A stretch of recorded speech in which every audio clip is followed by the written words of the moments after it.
$340. That's what's left in the account on a Sunday night in March, the night before you turn 35. Not after rent. After everything else too. $340, 2 days before payday, with a 6-year-old asleep down the hall who needs new shoes you've been putting off buying for 3 weeks. You're at the kitchen table. The dishwasher you can't afford to replace is doing its slow grinding cycle in the background.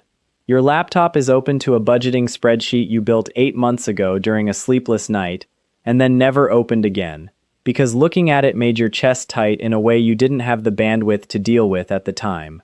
Tonight you open it again anyway. Your income is $52,000 a year, working full-time as a medical billing coordinator. No overtime available. No second income in the house since the divorce finalized 2 years ago. After taxes, that's about $3,300 a month. Daycare alone is $780. Rent is $1,150. Car payment $260. The rest goes to groceries, gas, the occasional thing your son needs that you didn't budget for because kids don't care about your spreadsheet. Some months there's $40 left over. Some months there's nothing. This month there's nothing, and tomorrow you turn 35. Here's what nobody says about starting this in your mid-30s as a single parent. You're not just behind the version of yourself who started at 22. You're behind a version of yourself that never even got to try, because every spare dollar for the last 6 years went to a kid who needed it more than your future self did.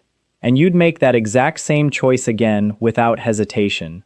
That's not a financial mistake. That's just what the math of loving someone costs. But here's what's also true.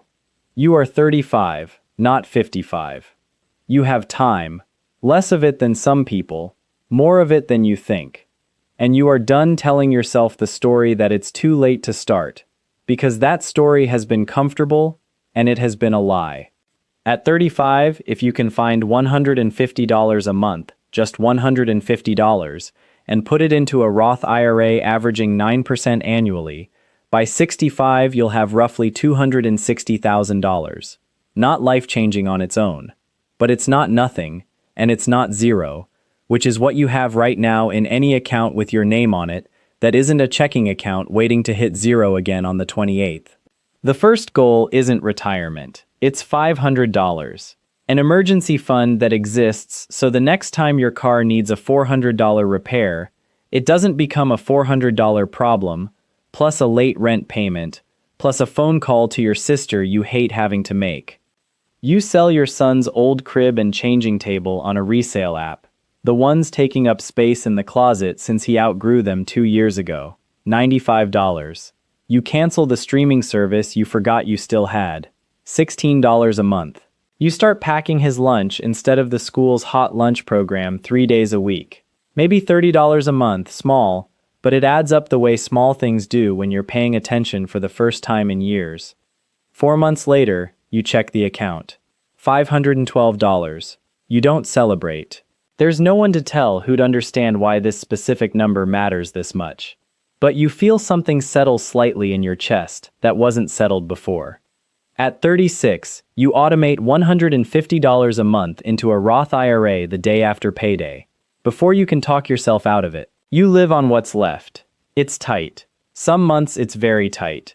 But it happens whether you remember to think about it or not, which turns out to be the entire point.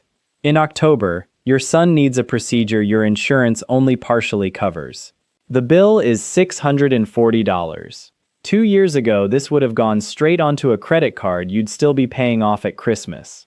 This time you pull from the emergency fund, pay it in full, and rebuild the fund over the next 3 months without missing a single automated contribution. You sit in the hospital parking lot afterward and feel something quieter than relief, something closer to proof. At 37, your sister, the one you used to call when things got bad, asks if you can help her with $300 toward her own rent.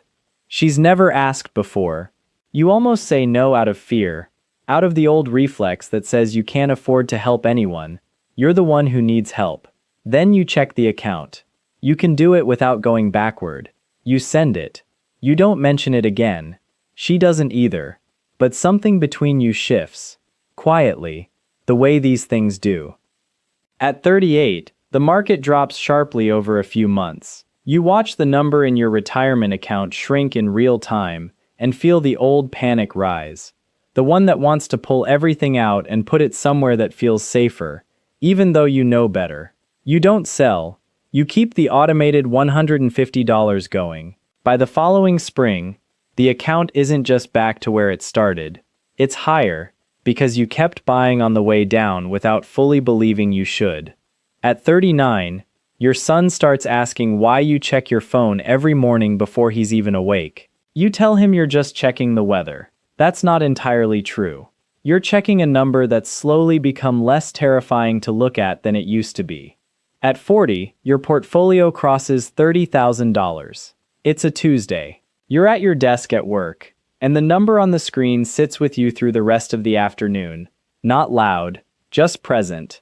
The way a held breath finally lets go. It's not enough to retire on. It's not the version of 40 you pictured back when you were married, and the math looked different and easier. But it's $30,000 more than you had 5 years ago, and it's growing whether you're watching it or not, which is the entire design of the thing. At 41, your ex falls behind on child support for the third month in a row, and for the first time since the divorce, it doesn't derail you. You don't have to choose between groceries and the electric bill.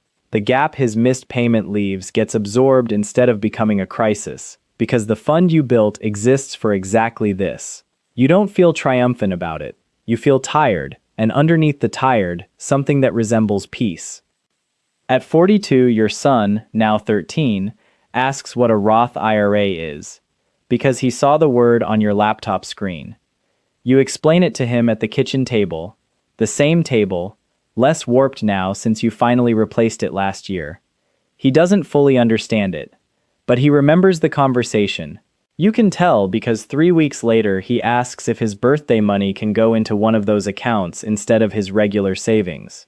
At 43, you check the number on a Sunday morning before he's awake, the same ritual from years ago, except now it's not anxiety driving it, it's habit. $58,000. The median net worth for someone your age who started where you started, after a divorce, raising a kid mostly alone on a single income, would likely be far lower, if it exists at all. You didn't get the clean run.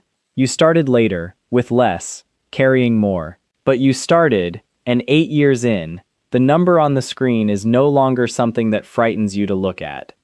You think back sometimes to that Sunday night at 35, $340 in the account, a spreadsheet you almost didn't reopen. You didn't build wealth in the way the finance books describe it. Starting young, investing aggressively, retiring early. You built it in the cracks of a life that didn't leave you much room, $150 at a time, automated before you could talk yourself out of it, rebuilt every time something tried to knock it down. And somewhere along the way, the thing you were actually building wasn't a number.